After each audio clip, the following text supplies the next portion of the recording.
മാഷേ, കേരളത്തിൽ അയിരൂർ ചെറുകോൽപ്പുഴ കൺവെൻഷനേക്കാളോ അല്ലെങ്കിൽ മാരാമൺ കൺവെൻഷനേക്കാളോ ഒക്കെ ജനസാന്നിധ്യമുള്ള വലിയൊരു മഹാമേള നടന്നുകൊണ്ടിരിക്കുകയാണ് അങ്ങ് നെടാതീരത്ത് നാവാമുകുന്ദൻ്റെ സന്നിധിയിൽ.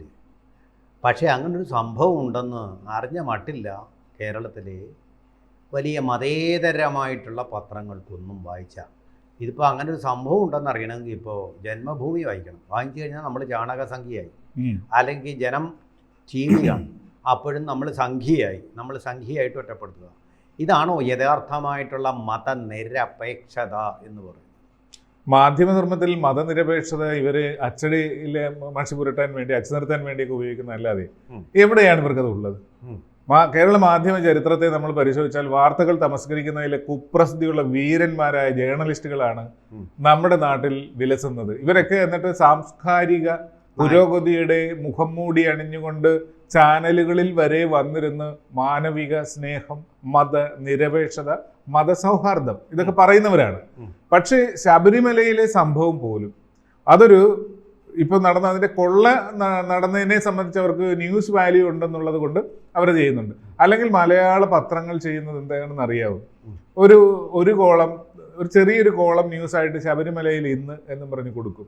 ആക്ച്വലി കേരളത്തിൽ ഏറ്റവും കൂടുതൽ റവന്യൂ ജനറേറ്റ് ചെയ്യുന്ന ഒരു കാലഘട്ടമാണ് ശബരിമല എന്ന് പറയുന്നത്. അതുപോലും വേണ്ടത്ര രീതിയിൽ പ്രൊമോട്ട് ചെയ്യാതെ രാഷ്ട്രീയവും മതവും കളിക്കുന്നതിൽ അഗ്രസ്ഥാനത്ത് നിൽക്കുന്നവരാണ് കേരളത്തിലെ മാധ്യമപ്രവർത്തകർ.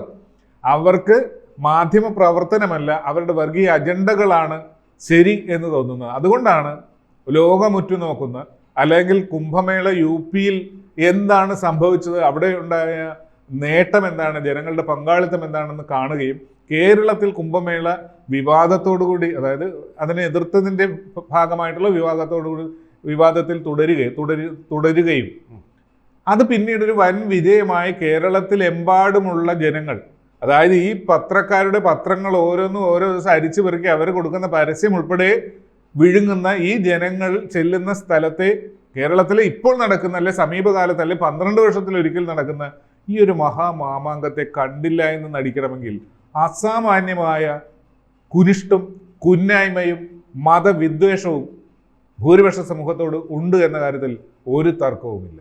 ജനങ്ങളെയെങ്കിലും ഒന്ന് പരിഗണിക്കേണ്ടത്. ജനങ്ങളെ കഴിഞ്ഞ ദിവസം അതുപോലെ തന്നെ മാഷ്, ഇതൊരു സംഘടിതമായിട്ടുള്ള ആസൂത്രണമാണ്. കഴിഞ്ഞ ദിവസം 2 മാപ്രകൾ വന്നിരുന്നൊരു ചാനലിൽ നിന്ന് പറയുന്നത് കേട്ടു, NSSൻ്റെ ജനറൽ സെക്രട്ടറി ആ വലിയ ഒരു അബദ്ധത്തിൽ ചെന്ന് ചാടുന്നതിൽ നിന്ന് രക്ഷപ്പെട്ടു. 2 പേരിരുന്ന് പറയുക, നാണമില്ലാതിരുന്ന് പറയുകയാണ്. ഇവനൊക്കെ എന്തോന്ന് ജേർണലിസം പഠിക്കുന്നെന്ന് ഇവനെ മനസ്സിലാവുന്നില്ല. ഇതാണോ മതേതരത്വം എന്ന് പറയുന്നത്? 2 സാമുദായിക സംഘടനകൾ ഒന്നു ചേർന്ന് ഇവനൊക്കെ എന്താ നഷ്ടപ്പെടുന്നത്? അവിടെ എന്താ മതേതരത്വം അങ്ങ് പോവുമോ, ഇല്ലാതായി തരുമോ? അത്ര ദുർബലമാണോ കേരളത്തിൻ്റെ മതേതരത്വം? ബലൂൺ പൊട്ടുന്ന പോലെ പൊട്ടാൻ വേണ്ടിയിട്ട്? ഇതെത്ര വർഷങ്ങളായിട്ട് ഇവിടെ ഉള്ള അറബ് വ്യാപാരികൾ ഇവിടെ വന്നപ്പോൾ സാമൂതിരി രാജാവ് കാണിച്ച മഹാമനസ്കതയുണ്ടല്ലോ, സനാതനധർമ്മത്തിൻ്റെ പ്രതീകമായിട്ടുള്ള മഹാമനസ്കത, അതുള്ളിടത്തോളം ഇവിടെ മതേതരത്വം ഉണ്ട്. അത് പോയി കഴിഞ്ഞാൽ ഇല്ല.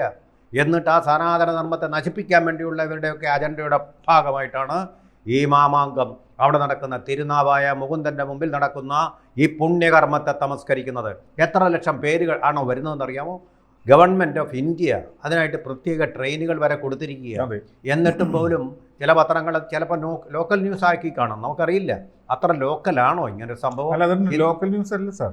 അല്ല, ഹിന്ദുക്കളുടെ എല്ലാ സംഭവങ്ങളെയും ലോക്കലാക്കി തീർക്കുന്ന ഒരു അജണ്ടയുടെ ഭാഗമാണിത്. ജോർജ് സൊറോസിൻ്റെ അജണ്ട എന്ന് പറയേണ്ടി വരും. ഇവിടെ ഞാൻ ശ്രദ്ധിച്ചൊരു കാര്യം പറയാം. മലയാള പത്രങ്ങൾക്ക് വാർത്തകൾ എന്നത് ആവശ്യമാണ്, മാധ്യമങ്ങൾക്ക് എല്ലാവർക്കും ആവശ്യമാണ്.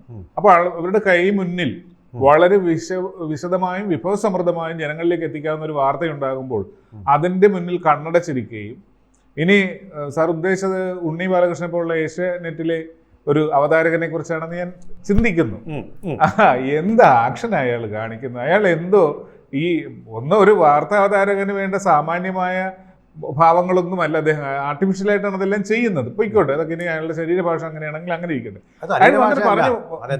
വെട്ടുവാദം പിടിച്ച പോലെ ഇങ്ങനെ അവകാശനായിട്ട് നാട്ടുകാരെല്ലാം പറയുന്നിട്ട് മാതൃഭൂമി ചാനൽ അത് അറിഞ്ഞില്ല. മാതൃഭൂമി അല്ലല്ലോ ഇത്, മാതൃഭൂമിയിൽ നിന്ന് ഏഷ്യാനെറ്റ്. അപ്പോൾ ഇയാൾ പറഞ്ഞത് വെള്ളാപ്പള്ളി വലിയൊരു അബദ്ധം, അല്ലെങ്കിൽ NSS വലിയൊരു അബദ്ധത്തിൽ ചാടുന്നതിൽ നിന്ന് രക്ഷപ്പെട്ടു എന്നല്ലേ?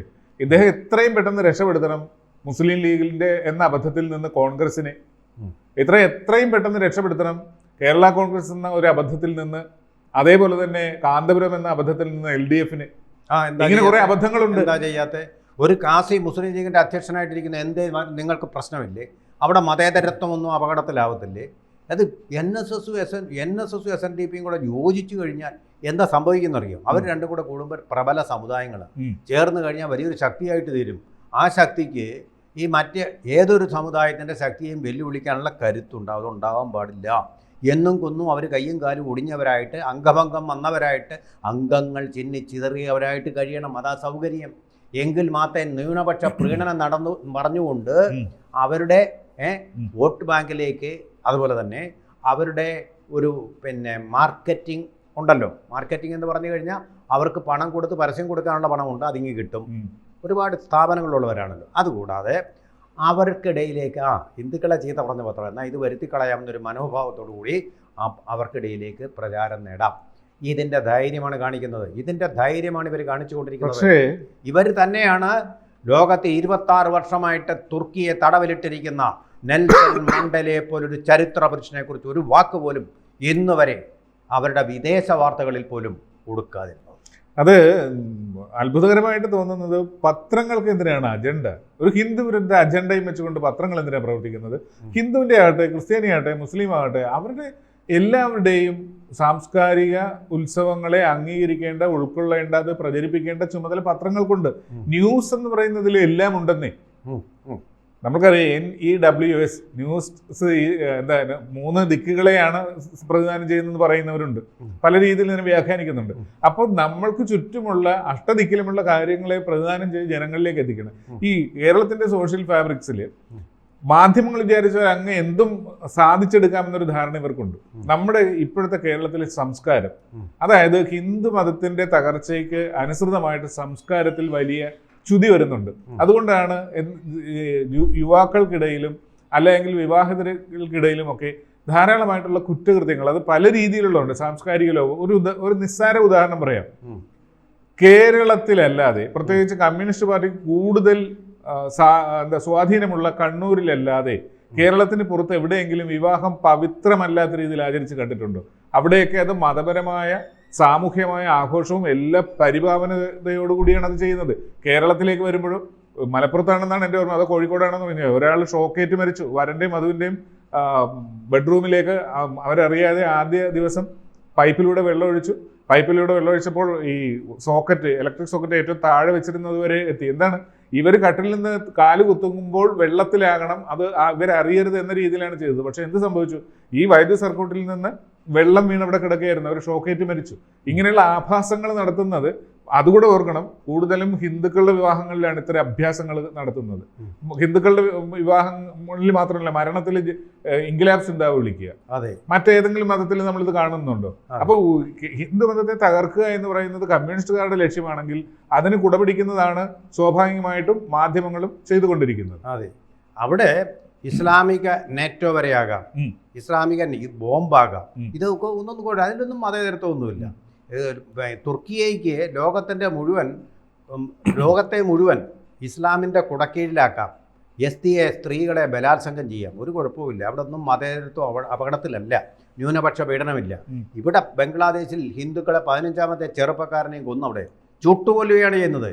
ഇവനൊന്നും അതൊന്നും കാണില്ല. വന്നിരുന്നു കൊണ്ട് നായരും ഈഴവനും കൂടെ ചേർന്ന് കഴിഞ്ഞാൽ വലിയ കുഴപ്പമാകും. അല്ല, നായർ ഈഴവന് ഈ രാജ്യത്തെ പൗരന്മാരില്ലേ, അവർക്ക് ചേരാനുള്ള സ്വാതന്ത്ര്യമില്ലേ? ആ സ്വാതന്ത്ര്യമുള്ളത് ഉപയോഗിച്ചുകൊണ്ടല്ലേ ഇവരെ നേതൃസ്ഥാനത്തേക്ക് കൊണ്ടുവരികയും തീരുമാനമെടുക്കുകയും ചെയ്യുന്നത്. അത് ഉണ്ണി ബാലകൃഷ്ണൻ പറഞ്ഞാലേ അത് ചെയ്യാൻ പാടുള്ളൂ. അയാൾ ആരാ? ഉണ്ണി ബാലകൃഷ്ണൻ ആരാണ് കേരളത്തിൽ ഇത് പറയാനായിട്ട്? ഒരു ചാനലിലെ ശമ്പളക്കാരൻ മാത്രം.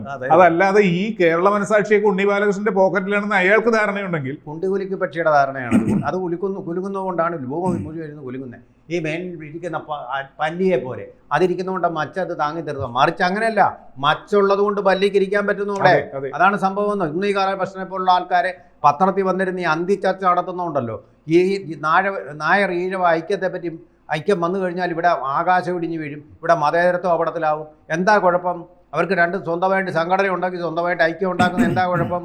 എന്താ മർക്കസ്, ഇത് പോട്ടെ മാഷെ, മർക്കസ് എന്നൊക്കെ പറയുന്നതിന് എന്തുമാത്രം പ്രാധാന്യമാണ്. എത്ര കോളം സെൻറ്റിമീറ്ററുകളാണ് പത്രങ്ങൾ കൊടുക്കുന്നത്, എത്ര ഫോട്ടോകളാണ് കൊടുക്കുന്നത്.